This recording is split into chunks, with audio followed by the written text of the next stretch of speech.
Welcome to Category Visionaries, the show dedicated to exploring exciting visions for the future from the founders who are on the front lines building it. In each episode, we'll speak with a visionary founder who's building a new category or reimagining an existing one. We'll learn about the problem they solve, how their technology works, and unpack their vision for the future. I'm your host, Brett Stapper, CEO of Frontlines Media. Now let's dive right into today's episode.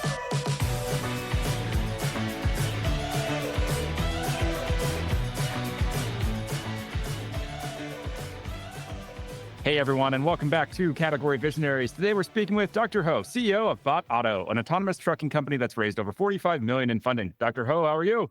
Hi, Brett. Nice to meet you. Yeah, you too. I'm super excited for this conversation. Let's go ahead and jump right in. So I want to go back to your first kind of exposure to autonomous trucking because you've been in this space for a long time. You're going on a decade now. So take us back to your first kind of exposure to the market and what made you say I'm going to dedicate the next, 10, probably 20 years of my life to the space? Yeah, first of all, I started this journey for autonomous trucking right after the first wave of deep learning, which is around the year 2012, where deep learning has been invented. And I saw a great potential of this technology and thinking about what would be the best way to apply this technology to real world. Because comparing to something purely on the software side, I'm more excited to see the interaction with the physical world with the technology. So that's how I get into autonomous driving, because that's wild enough and that's interesting enough. But shortly after I dabble into robotaxi related stuff, I realized that robotruck, mostly for highway driving, is actually a much more valid and a much well-defined objective. Because for truck driving, most of the time, the vehicle is on the highway and the traffic rules are clearly defined compared to urban driving where there's a lot of social elements in it, or there's no right and wrong. And I feel more comfortable doing autonomous trucking.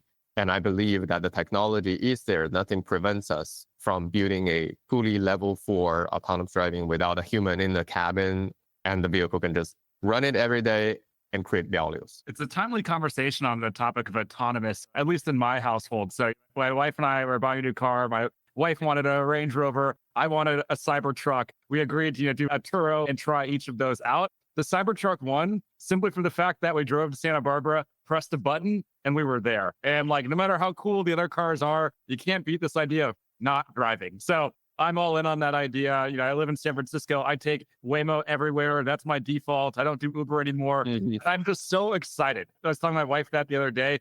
Every time that I'm in a Waymo or I'm driving the Tesla or not driving the Tesla, I'm just excited. I feel like the future is finally here. And I think that's just a very exciting time to be in tech and just a very exciting time to be alive, honestly. That this technology that we've been talking about for so long, we've seen in movies for so long, it's here now. It's exciting. Yes, it is. And for you, when it comes to trucking, why did you decide to focus on trucking specifically? Obviously, there's a lot of different vehicles that you can go autonomous. Why trucking? I focused on value creation. And even though that you can see robotaxis are driving everywhere, which you may or may not know is, you mentioned Tesla. Tesla is still a level 2 system where you still have to be responsible for any errors that it makes, so that you are always monitoring the system. Whenever it always requires human monitoring, it is not create the level of value as comparable to a system that does not require human to monitor constantly. And on the other hand, you may or may not know that for every Waymo that you're riding, there is likely a remote operator behind it. I know that every level 4 company is trying to reduce the level of remote operator involvement. But according to my understanding, that is still one of the major operating costs that it incurs as of today's technology. And I think the companies are all working really hard trying to reduce the amount of human intervention or human remote intervention for the operation of robotaxis. But still, I think in a very complex scenario, such as, San Francisco City, you are going to enter into the situation where you either violate the traffic rule, mildly, but still it's a violation, or you're providing a relatively not perfect customer experience. The passenger experience is probably waiting too long, too timid. This type of thing would happen. So I think there is still a trade-off on how aggressive a robotaxi should be. However, the aggressive level is not a technology problem. It's more like a social problem. Makes sense. And in comparison to this level 2 driving or the level 4 urban driving, I think the level 4 truck driving is a much simpler problem. It could be commercialized much sooner than the others because most of the time it's driving on very boring long stretch of rural highway. And that's where I think the value can be created. And then if we're talking about the end point of that value creation is that the robo truck operation cost will be lower than the human truck operation cost in near future. And by the way, for robo taxi, it's not there yet. I see. Now, like when it comes to, like the level 2 on Teslas, for example, is that there because it needs to be there? Or is that there more to, protect their ass if something does go wrong, that they're protected from liabilities? I think it's really necessary for a level 2 system to have human behind the wheel. If you're thinking about the failure rate, I would say that most of the people don't have a clear feeling when it comes to small probability events. People probably don't know the probability for them to be struck by lightning is much, much higher than the probability of them winning the Powerball. And that's just an example on how people perceive small probability events. And maybe someone could say, yeah, look at me and all of my friends, including myself, we're driving Tesla and we don't have any issues. Yes, but the total mileage for you and all of your friends driving Tesla is probably less than 10,000 miles. And that's not enough to claim a system that is reliable enough and not being able to navigate itself safely in a complex environment. And to take another example, actually, my wife has a Tesla, and I'm always testing Tesla. Like every month, I'm testing the FSD on Houston environment. And my experience is not as good as some people's claim in the San Francisco. On average, I would basically disengage maybe every 15 minutes. So I just feel that this level of disengagement rate is so far away from what the level 4 system like Waymo can achieve. Basically, you can just sleep in the cabin, but I don't recommend anyone sleeping in a Tesla. One interview I watched a while back was with the CEO of Uber, and they were obviously asking him a lot about autonomous transportation and the impact it's going to have. And he had a really good point that I thought was interesting. And he said, like, the expectations for safety are going to be 10x higher. So I think the example that I saw in San Francisco, which I was honestly a bit sad about, was that incident with Cruise, where the Cruise vehicles did run someone over, but technically it was a human driver who hit that person into their lane. It stopped. And the company, I believe, is shut down now. Like the DMV shut them down, and then I think GM, stopped funding them. So it was one incident, but it was all over the media. It became a huge scandal or deal for them. And I think that was kind of his point, is like the expectations or the acceptance of error is going to be very, very low, I should say, for the robot drivers or autonomous driving. Is that something that you're seeing as well? Or are you actively thinking about that a lot too? I think in general, I agree with what you're saying, but let me elaborate a little bit further. I think the key here is about liability. On the other hand, I see a different world where if our vehicle being hit by some big major, like a big truck running in parallel to us, where we have absolutely nowhere to hide and we got hit by others. And in those situations, we have zero liability. And every autonomous trucking company, as I know, we all experience same type of issues on the road, same type of risks. And then none of these issues ever become the center of the focus for the public criticism. Why? Because we have no liability. And the Cruise issue become an issue because they do share a certain amount of liability. They fail to detect the falling person. And that's where whenever there is a liability elements in it, people would always put the AI system on a very tough defendant position. And the defense cost for autonomous driving will be definitely, I think, at least 10 times higher, if not more, than a human driver who has a fault. But I agree that when it comes to kind of a moral judgment, AI is in a very tough spot. The key here is that first, we need to focus on the liability. And when it comes to liability minimization, I think the AI do have a chance of building a product that is widely accepted by the society if they focus on really minimizing their liability and do whatever they must do whatever they just have to do.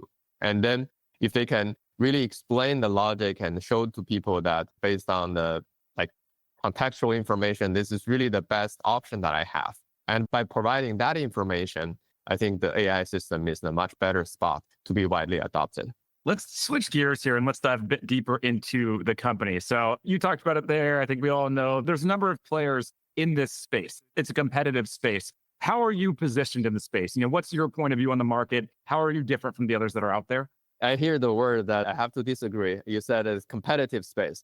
I try to like yelling it. There is no competition at all. I really don't feel that there's any competition amongst autonomous driving companies, but sadly, I think there is a trend that is, I think this is really the laziness of the strategic thinking of a lot of companies that people starting to try to do their marketing campaigns saying that, look, I'm better than you. My technology is better than you. Our people is smarter than yours. All of these arguments ends up nowhere and it's futile. It's not helping the whole industry. Right now, the autonomous driving industry is facing the biggest problem that is shared by everyone.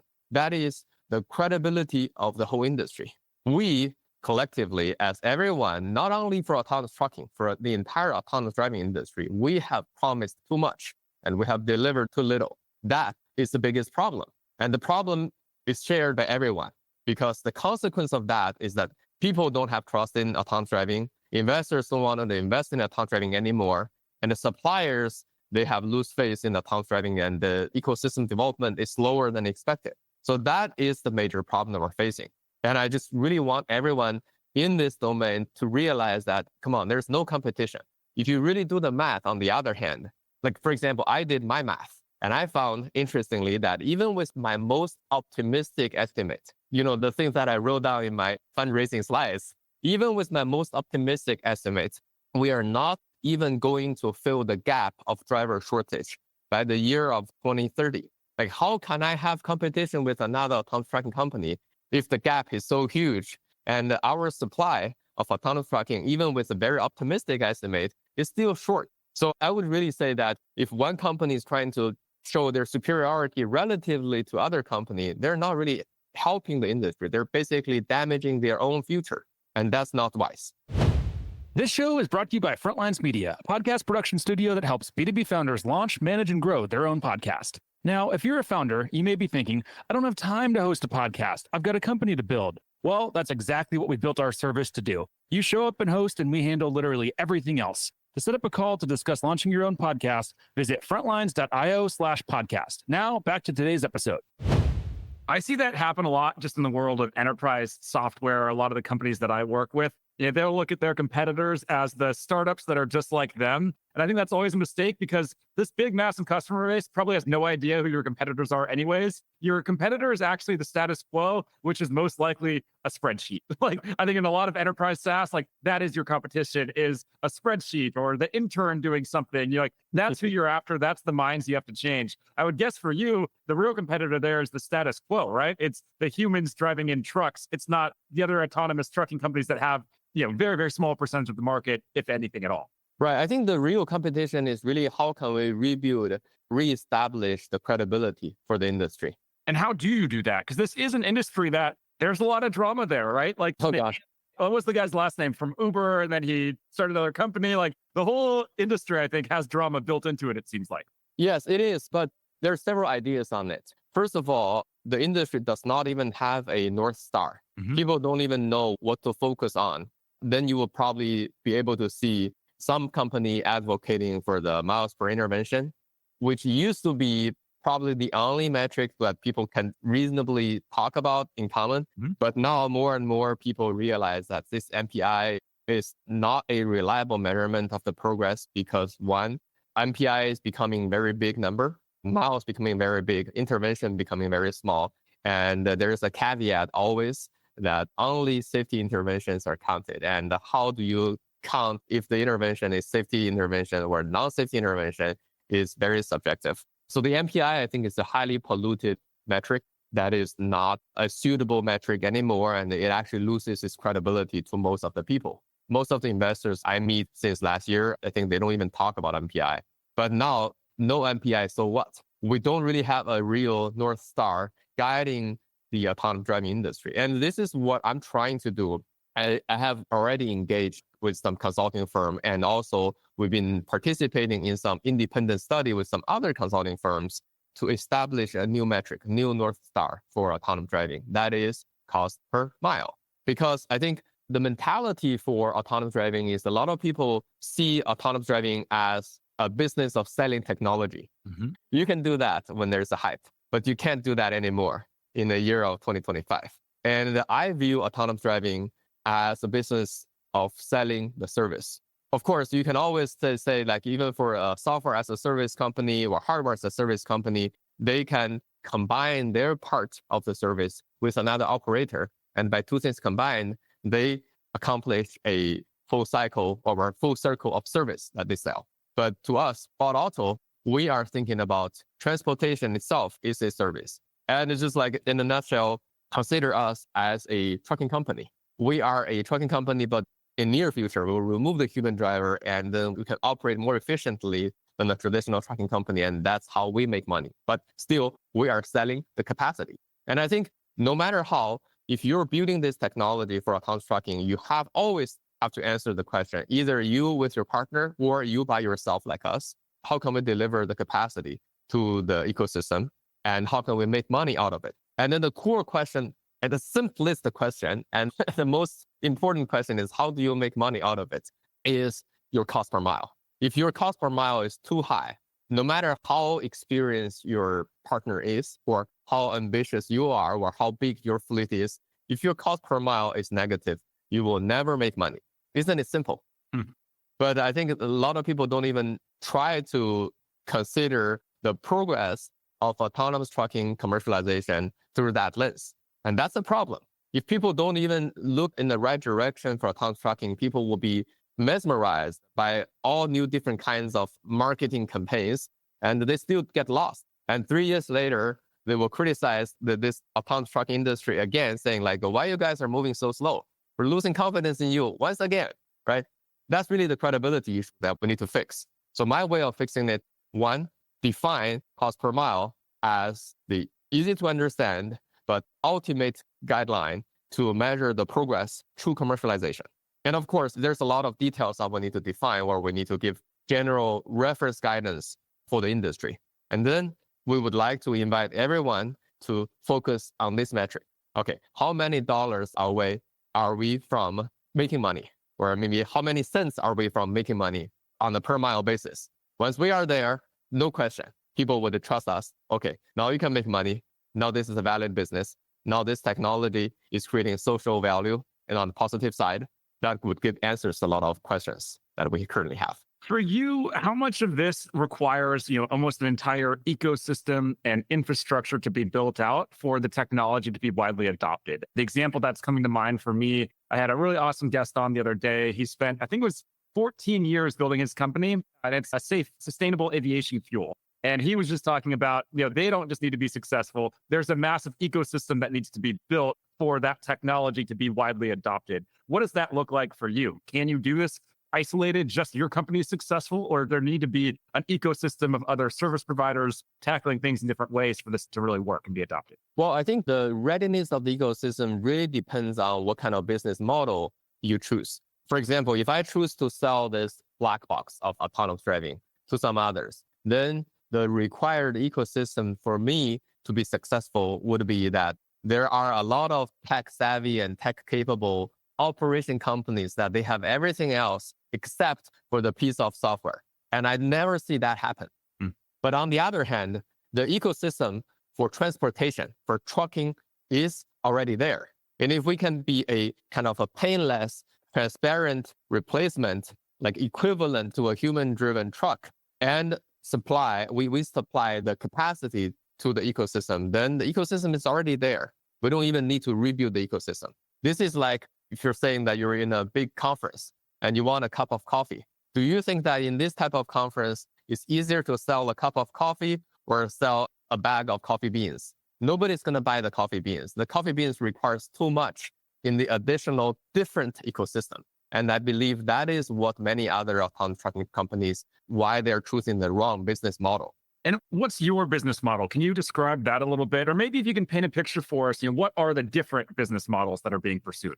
Okay, we are a autonomous trucking company, but in the bottom of it, we are a trucking company. We operate our own trucks, and our trucks start from one hub, take some surface street driving, going to the highway, and then off the highway, some other surface street driving to another hub. So we basically operate this hub-to-hub transportation. And of course, ideally, the highway portion will be very long, and the first and the last mile, like off the highway part, will be very short. But the hub-to-hub transportation is what we offer. We can either thinking about that this hub is maybe next door to our customer's hub, or we're in the parking spot of our customer's hub.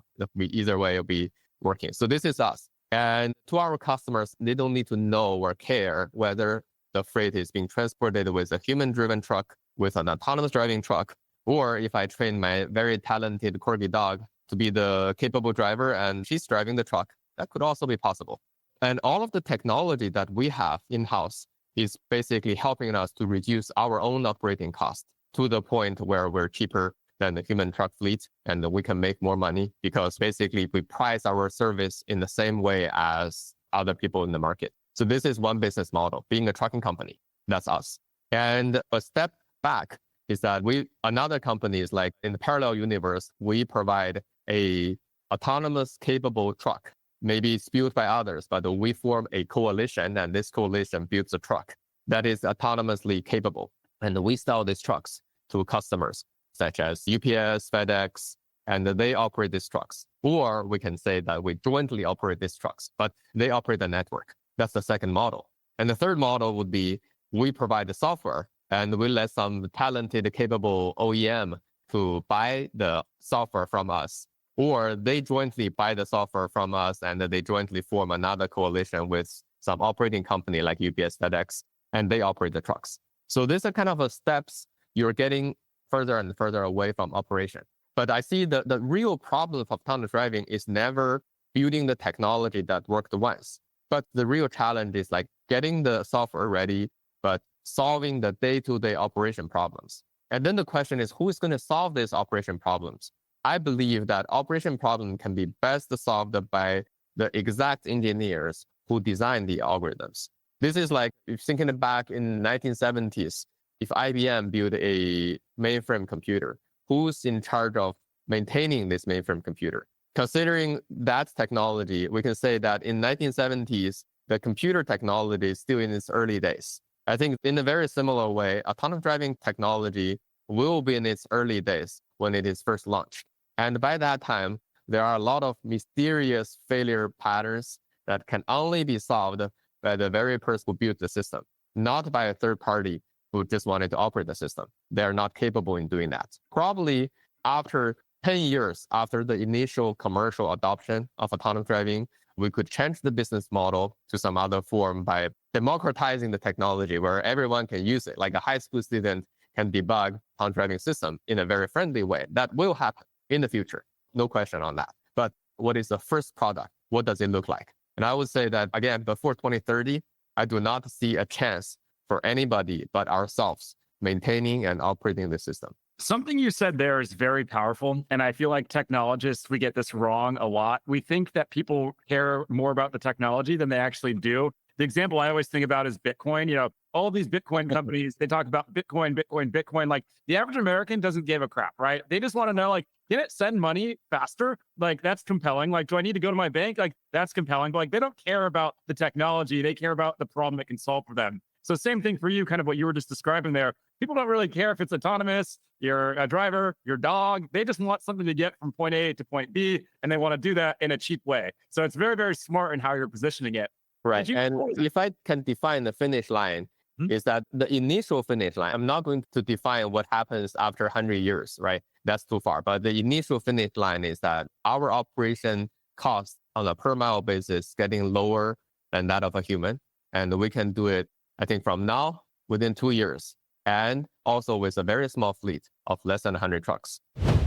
This show is brought to you by the Global Talent Co., a marketing leader's best friend in these times of budget cuts and efficient growth. We help marketing leaders find, hire, vet, and manage amazing marketing talent for 50 to 70% less than their US and European counterparts. To book a free consultation, visit globaltalent.co. This is, obviously your second autonomous trucking company. Did you have the same thesis then? Or did you learn this through some pain and now this is a different business model that you're pursuing?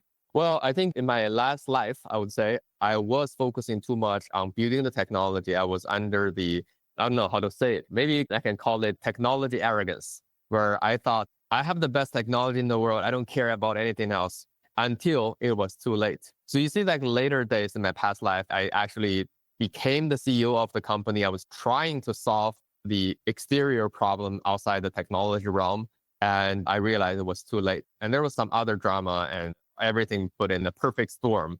Yeah. But I do see a potential path of making everything work. So that's why I don't give up. And that's why we have this Bot Auto. And that's why I started to become a CEO at the beginning of Bot Auto. I feel like you can't give up. You can never give up, right? Especially with technology that's exciting, that can really have such an impact on the world. It's not an option. Yes. And also, Brett, as you mentioned, there are a lot of interesting failures of autonomous driving company in the past years. And I do have a lot of deep thinking about that as the beginning of founding Bot Auto. Very different from traditional industries where you have a lot of reference trajectories of how the dynamics of the companies can become. And for example, if you're opening up a restaurant, you can avoid tons of the rookie problems because people are written like a lot of books on that experience. But for autonomous driving, it's really uncharted territory where the dynamics is very hard to predict. And people, if you fall into, like, say, one pitfall, the consequence is very often deadly. And that is why you see a lot of drama in this autonomous driving field, because I think the drama is only the consequence. The reason for the drama is more because that there are too many uncharted territories and unforeseen dynamics, the weights, and that leads to a lot of failures and a lot of risks. But also, on the other hand, it's actually good because the only thing that you can rely on is your first principle. So I think I learned it in a hard way, but in this life, in Bot Auto, what I'm trying to do is I want to first lead the company. Second, I want to repurpose my role from the builder to the guardian of the company. And what I'm trying to do now is to understand all of the first principles and then foresee all of the unforeseen pitfalls in our future trajectory and protecting the company to make sure that the technology team can have a happy life focusing on building the technology while I try to protect everyone and making sure that we're always on the trajectory to win. Now, let's go back a bit to those early days, right? You first got in this industry 10 years ago. I'm sure you entered into it with this vision of like what the world would look like 10 years from now. Has that lived up to your expectations? Like, did you think that the industry would be way further ahead than it is now? Or is it right on track with where you thought it would be 10 years ago? Well, I think one of the superpower that I'm very proud of myself is the very accurate prediction about my own execution. I actually once, one of my friends sent me a presentation, my fundraising deck back in 2016. And I said, by around 2020, I will have the first driver outrun. And in reality, it's just like 1 year off. I think that's quite amazing, right? That's very impressive. Yeah. And also in Bot Auto, I actually made a calculation about our cost per mile back in the beginning of fundraising. I think it's maybe the summer of 2023. And I said, by the time when we deliver this hub-to-hub demo in the third quarter of 2024, very precise on time when I made that prediction in 2023, the cost per mile will be $4.86. And I think we're 3 cents lower than that prediction. Wow. So I'm talking about that level of accuracy. So I'm actually making predictions about our future. I said 2 years, 100 truck. That's where I believe we can break even. And by 2027, before that, we're going to maybe have 30 trucks operating in a smaller scale, but still our cost per mile will be very competitive by 2026. So these are the predictions that I have. I think right now, the outlier, the things that I did not predict, is really the capital efficiency. Other than that, I think the progress and the timeline is pretty set. But to my pleasant surprise, the capital efficiency, thanks to the new AI developments after the invention of ChatGPT, has been phenomenal. And with that, I did not predict that we can develop things in such a capital efficient way. But this is always fortunate misjudgment that I have. So I'm happy with that. That's a good prediction to be off on a little bit, I think, right? Yes. So when we're talking about, cost saving, so let's go to 2026. I think 30 trucks was what you said. What kind of cost savings are customers seeing? Is it 10% cost savings? Is it 50%? Like, how big is that cost savings in 2026? I think the cost saving, since we are a trucking company, the cost saving is really on our side. As I said, before 2027, that's 2 years from now, and 100 trucks on the cost side, we're not going to be competitive. compared to human driver, but we're going to reduce the gap. And even if we reduce the gap, whether our internal operating cost is higher than that of human fleet or lower than that of a human fleet, our pricing strategy is always going to be the same as human. And we're not really trying to offer cheaper service to human, but there is a bigger problem for transportation industry. That is the supply problem. We are providing steady supply to our customers, and that is enough to attract customers. And on the other hand, early days, of course, we're going to subsidize our operation, but at the very same time, this test operation is in return going to improve the technology. That's what we really need, accumulating more miles and testing things in different scenarios. And in the later days, once we can break even, we're making money, then this is, of course, the thesis why we are a investable company, right? So that's how we make money, by providing the supply, which is very needed for the industry. And we make money by operating more efficiently than the human fleet. What's interesting about this model that you're pursuing is that it has the chance to make money very quick, right? I feel like a lot of time with deep tech, with hard tech, like the example I shared for the sustainable aviation fuel, like he's a long way away still from creating and generating revenue. And he's a long time into this journey so far. So that's a very unique model, I believe, right? With deep tech, hard tech, to be able to generate revenue so soon, that's not that common. Yes. And I think I choose this deliberately because I have seen the divergence of the internal and the external side of the company. In many companies, if your internal goal is to do something and your external presentation promises something very different, that always creates a clash of the company. Like basically, you will be ending up with two companies under one stock symbol. That's very bad. That's very bad. And more importantly, I think if people having like a super long trajectory of things, they have the chance of not even thinking about how to make money. And that is going to be very dangerous, especially for the tech industry, because tech industry actually don't have such self-regulation mechanism. Like, am I doing the right research or wrong research? If you're promising revenue generation in 20 years, many people don't care. People just do whatever they feel cool about technology. They wanted to build the coolest technology. But for now, we have a very strong, I would say, regularizer in the company that we always challenge ourselves. This is a kind of a soul reckoning question. Are you going to increase or decrease the CPM based on your new invention, based on your new technology? Sometimes people do develop a flashy technology, but as soon as they realize that they're not going to reduce our cost per mile, or they become a burden for cost per mile, then this is bad technology. So that's this very important internal guideline for us. That's what we call the North Star. Let's talk a little bit about some recent news that you announced. So you recently announced just a rockstar board of advisors. Can you unpack that for us a little bit? And first off, let's talk about, we don't have to say all of them if you don't want to, but maybe the high level of, who these folks are. And then how did you go about building this advisory board? It's a board that I think most founders listening in would dream of having. Sure. Well, first of all, I'm so fortunate that these advisors, they all recognize the revolutionary power of the technology. And many of them, they specifically like the very practical way that we consider autonomous trucking as a revenue generation problem, not a promise selling or like not selling technology, we're not selling hypes, but we're very focused on how soon can we make money? How soon can we deliver positive social values, not only to the industry, but also to every household in America? I think this is what we got a lot of echoes from the advisors. And the very reason why we have this very diverse group of like super high profile advisors is really, this is our effort. But our effort is never trying to just find the good names, but we wanted to make sure that they can guide us. And we, in the end, wanted to fit our technology to the society.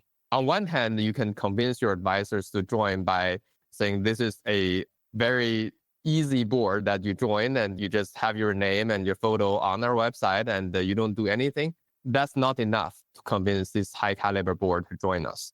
We have to provide something more substantive. First, there's going to be very substantive conversations every 2 weeks that we do have something to consult with them. This is like intellectually, it's an intellectually pleasant or intellectually stimulating journey for them to join.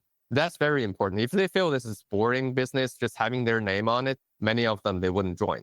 But we always have interesting questions for them. And we utilize all of their very deep domain knowledge And they can see this very deep domain knowledge to be connected with our business, because we are, in the end, an infrastructure company. We build the infrastructure for the nation. And that's why all of these different aspects needs to be considered and needs to be discussed. And it's always substantive conversations. So I think that's why we get the interest from many of the advisors, and they really like us. Let's do one final question here. You're a man of predictions, so I'm going to put you on the spot. 10 years from now, paint a picture for us. What does the company look like, and what's your impact overall, not just on the industry, but on society, really? I think 10 years from now, we will see much less fluctuation about the ebbs and flows of the transportation industry. For example, these days, that every holiday season, the transportation is pretty horrible, but in every kind of low demand seasons, people are getting laid off and companies get shut down. I think we will see much less of that, because I think one intrinsic value or the intrinsic transformative factor for autonomous trucking is that the idling cost of autonomous driving is much lower than the idling cost of a human, because the human, even if it's idling, then they still need to eat, they still need to pay the rent, right? But for autonomous trucking, we can assume that there will be eventually an oversupply of autonomous trucks, because it's okay to let the autonomous vehicle to wait. And that thing would continue to transform some other things. For example, thinking about the agriculture industry, like the corn farmers in Illinois, how about their life? They have a real headache in the harvesting seasons to get their crops being harvested and transported to the places where they're consumed. And this is a very peak but short-term season for agricultural business, right? And that issue will be much alleviated if we have a fleet of trucks that are okay to be waited for a longer time and okay to provide a reliable and, of course, 3x capacity than the human truck driving fleet. So I believe these type of transformation are happening in the infrastructure level, and they are going to bring positive social values so that many aspects of the world that inconsistent, you see like irrational, are going to be much ameliorated. Amazing. I love it. Well, that's where we're going to leave it. This has been just such an incredible conversation. You're an incredible founder. I would bet everything on you. I really think you're going to pull this off. You're going to make this work. So appreciate you taking the time. Keep us in mind for future interviews, big milestones that you have. I would love to do an interview from a truck someday. I think that could be very fun. Yeah. Open interesting. Keep the Yeah, and then Brad, thank you so much for asking all of these interesting questions. I think you're the first one who really poked me to talk about infrastructure. I'm not sure if I'm fully ready to talk about infrastructure, but I tried my best because we're already there at that moment. Of course. Well, we'll bring you on for part 2. We can go deeper into it, at any point. And like I said, let's do it in truck. That would be our first interview like that, but that would be very, very fun. Yeah, let's do it. All right. Thank you again. I really appreciate it. Thank you very much. Bye-bye. This episode of Category Visionaries is brought to you by Frontlines Media, Silicon Valley's leading podcast production studio.